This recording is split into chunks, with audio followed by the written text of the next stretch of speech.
Hello all. ఈ చేపల పులుసు రెసిపీ చూడండి ఎట్లా అనేది. ఇట్లా మట్టి పాత్రలో చేసుకుంటున్నాను చేపల పులుసు. దీనికి ఫస్ట్ ముందుగానే నేను చేపలకి మొత్తం ఉప్పు కారం అవన్నీ పట్టించి మ్యాగ్నేట్ చేసి పెట్టేశాను.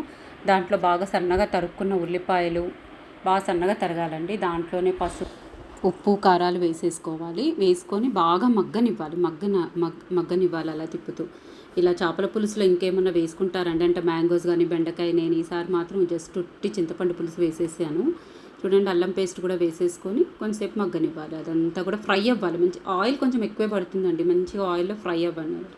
ఫ్రై అయ్యాక ఇప్పుడు ఏదైతే మనము చేపలు తీసుకున్నాము మ్యాగ్నేట్ చేసి పెట్టాను కదా ముందే, ఉప్పు కారం కొంచెం ఆయిల్ కూడా వేసి పట్టించి పెట్టానండి అది.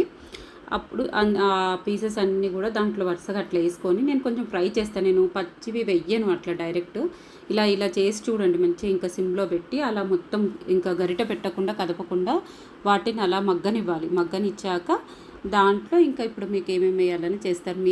మీకు ఇలాగ వెరైటీ నచ్చితే ట్రై చేసి చూడండి. చాలా టేస్టీగా ఉంటుందండి. కర్రీ కూడా బాగుంటుంది. చేపల్ని ముందు కొంచెం ఉప్పు కారం అవన్నీ పట్టించి ఒక గంట సేపు అలా నానబెట్టి చేస్తే చాలా టేస్టీగా అవుతుంది. ఏదైతే చింతపండు రసాన్ని మొత్తము మంచిగా ఫస్ట్ ఒక గిన్నెలో పెట్టేసుకొని ఇంకా ఇవి చూడండి ఎంత బాగా మగ్గుతూ ఉన్నాయో ఇవి చేప ముక్కలు. ఇంకా దాంట్లో ఈ చింతపండు పులుసుని డైరెక్ట్ వేసేసుకోవాలండి. నేను ఈ తలకాయల పీసులు అవన్నీ దాంట్లో వెయ్యను, సపరేట్గా వేస్తాను. చూడండి, మళ్ళీ కొంచెం కారం వేసాను, మళ్ళీ ఉప్పు వేసుకొని పైనుంచి ముక్కలకు కూడా ఇంకా బాగా పడుతుంది. ఇంకొంచెం బాగా టేస్టీగా ఉంటుంది. ఇంకా గరిట అనేది చాలా స్లోగా పెట్టి తీయడం అనేదే ఉంటుందండి. ఇంక ఇప్పుడు దాంట్లో ఈ చింతపండు పులుసు పోసేసి మీరు ఇది వచ్చేసి ధనియాల పొడి అండి. దీంట్లో మసాలాకి కొంచెం గ్రేవీకి కూడా బాగుంటుందని చాలా టేస్టీగా ఉంటుంది. ఇలా వేసాను. ఇంకా నేను గరిట పెట్టనండి. ఇక వీలైనంత వరకు ఇంకా అలా తిప్పుతూనే ఉండాలి. మనం తిప్పితే ఏంటంటే అడుగంటకుండా ఉంటుంది.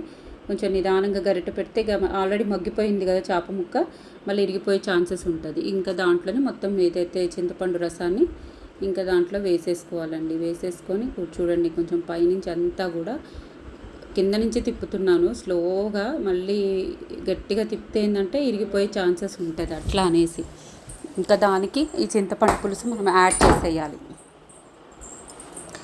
చింతపండు పులుసు యాడ్ చేసుకోవాలండి. ఇది అంటే చేపల పులుసు మీకు ఎంతమందికి ఇష్టము, ఇంకా ఎలా వెరైటీగా చేపల ఫ్రై అంటే ఇష్టమో పులుసు అంటే ఇష్టమో కామెంట్లో చెప్పండి నాకు. సండే స్పెషల్ కింద ఈరోజు చేశాను చేపల పులుసు.